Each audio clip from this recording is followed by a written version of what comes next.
जय श्री कृष्ण। श्रीमद् भगवद गीता अध्याय 10 श्लोक 10 तेषां सततयुक्तानां भजतां प्रीतिपूर्वकं ददामि बुद्धि योगम तम येन मामुपयान्ति ते। जो प्रेम पूर्वक मेरी सेवा करने में निरंतर लगे रहते हैं उन्हें मैं ज्ञान प्रदान करता हूँ, जिसके द्वारा वे मुझ तक आ सकते हैं। अर्थात इस श्लोक में बुद्धि योगम शब्द अत्यंत महत्वपूर्ण है। हमें स्मरण हो कि द्वितीय अध्याय में भगवान ने अर्जुन को उपदेश देते हुए कहा था कि मैं तुम्हें अनेक विषयों के बारे में बता चुका हूँ और अब मैं तुम्हें बुद्धि योग की शिक्षा दूंगा। अब उसी बुद्धि योग की व्याख्या की जा रही है। बुद्धि योग कृष्ण भावनामृत में रहकर कार्य करने को कहते हैं और यही उत्तम बुद्धि है। बुद्धि का अर्थ है बुद्धि और योग का अर्थ है यौगिक गतिविधियाँ अथवा यौगिक उन्नति। जब कोई भगवत धाम को जाना चाहता है और भक्ति में वह कृष्ण भावनामृत को ग्रहण कर लेता है तो उसका यह कार्य बुद्धि योग कहलाता है। दूसरे शब्दों में बुद्धि योग वह विधि है जिससे मनुष्य भव बंधन से छूटना चाहता है। उन्नति करने का चरम लक्ष्य कृष्ण प्राप्ति है।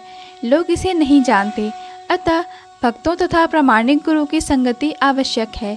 मनुष्य को ज्ञात होना चाहिए कि कृष्ण ही लक्ष्य है और जब लक्ष्य निर्दिष्ट है तो पथ पर मंद गति से प्रगति करने पर भी अंतिम लक्ष्य प्राप्त हो जाता है। जब मनुष्य लक्ष्य तो जानता है किंतु कर्मफल में लिप्त रहता है तो वह कर्मयोगी होता है। यह जानते हुए कि लक्ष्य कृष्ण है, जब कोई कृष्ण को समझने के लिए मानसिक चिंतन का सहारा लेता है तो वह ज्ञान योग में लीन होता है। किंतु जब वह लक्ष्य को जानकर कृष्ण भावनामृत तथा भक्ति में कृष्ण की खोज करता है तो वह भक्ति योग या बुद्धि योगी कहलाता है और यही पूर्ण योग है।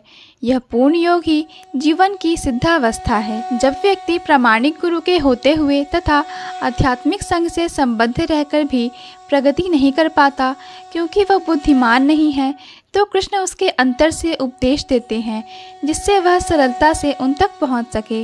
इसके लिए जिस योग्यता की अपेक्षा है वह यह है कि कृष्ण भावनामृत में निरंतर रहकर प्रेम तथा भक्ति के साथ सभी प्रकार की सेवा की जाए।